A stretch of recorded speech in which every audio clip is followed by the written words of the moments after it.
Are you tired of feeling self-conscious about your skinny frame? Do you struggle to gain weight no matter how much you eat? Well, you're not alone. Many people face this challenge, but the good news is that there is a solution. In this video, we'll show you how to gain weight in a healthy and sustainable way.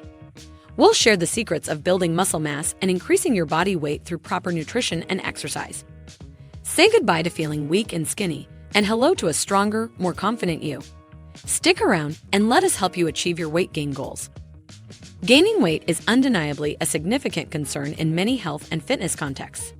It's often considered one of the most prominent topics. However, it's still a fairly common problem, so don't feel isolated or ashamed if someone suggests that they wish they could gain weight like you.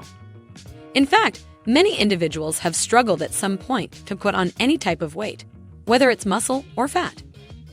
Diet is undoubtedly a major factor in gaining weight, but many people tend to misuse it. Overeating can be just as detrimental as any other fitness mistake. Given that weight gain is such a critical issue for so many people, diet actually plays a more significant role than exercise, and it's worth discussing first. One of the most common tips you'll come across, particularly if you've been on this journey for a while and consumed various resources, is to eat more frequently. The reasoning behind this advice is that consuming more meals throughout the day can help you reach a calorie surplus, which is necessary for weight gain. I'd also tried this approach initially, as losing weight has always been easier for me than gaining it.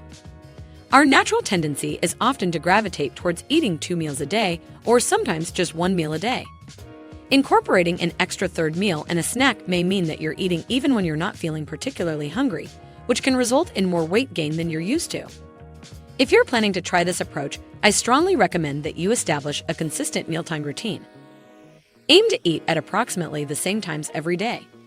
For instance, if you want to have breakfast at 9, lunch at 1, dinner at 5, and a snack at 7, strive to maintain this schedule consistently. As your body adjusts to this routine, you may notice that you begin to feel hungrier around those specific times naturally. Next, let's discuss the concept of caloric surplus.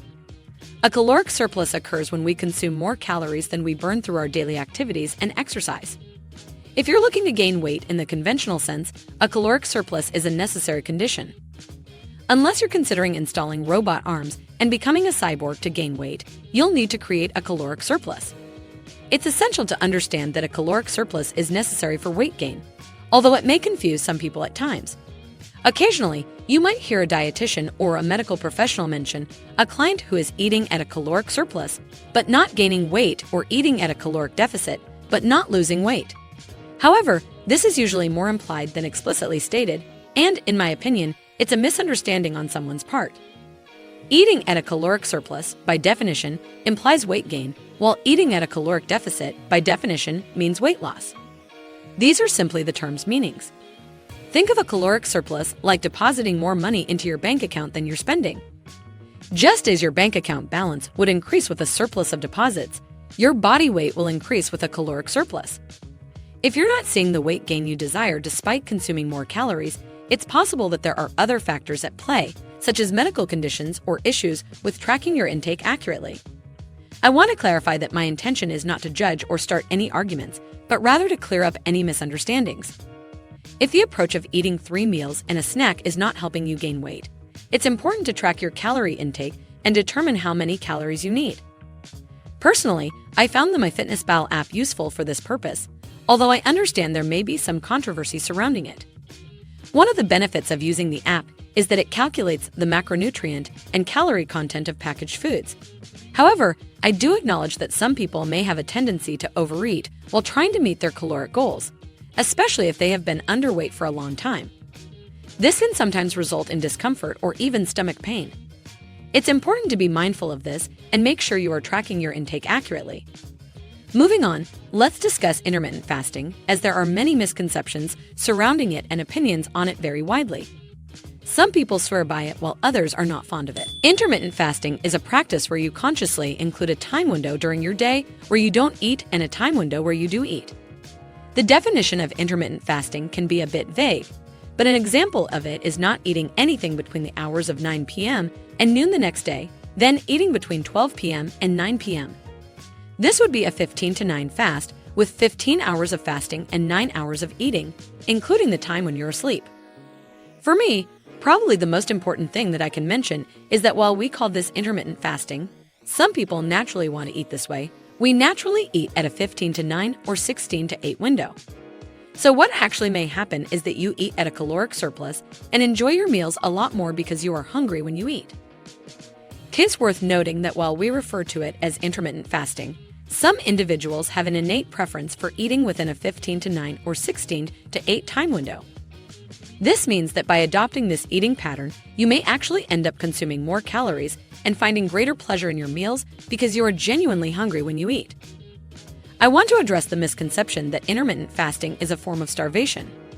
While it's true that some people may use it as a way to restrict their calorie intake, it's also possible to gain weight while practicing intermittent fasting.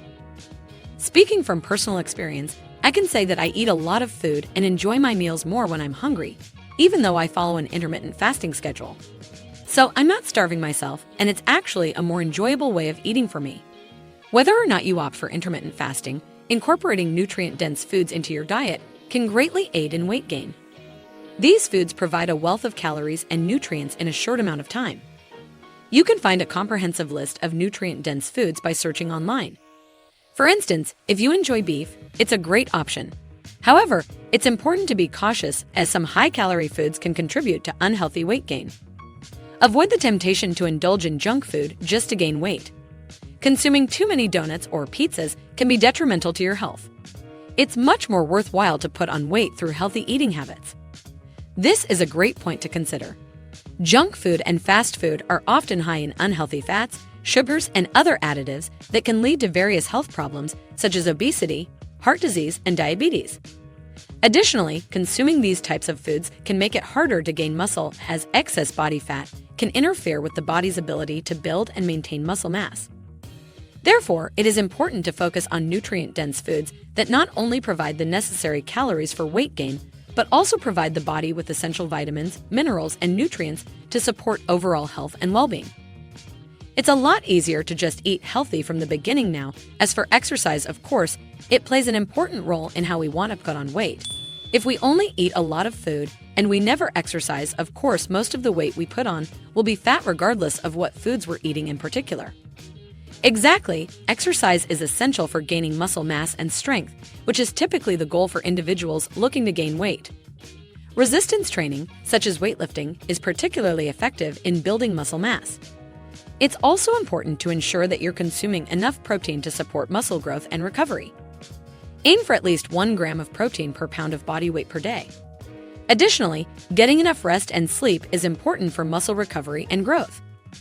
And that's it for today's discussion on how to gain weight effectively and healthily. Remember, gaining weight is not just about eating more, it's about making the right choices in terms of nutrient-dense foods and incorporating exercise into your routine. Whether you're looking to bulk up or just add some healthy weight, we hope this information has been helpful for you. Thank you for watching, and don't forget to subscribe for more health tips from us.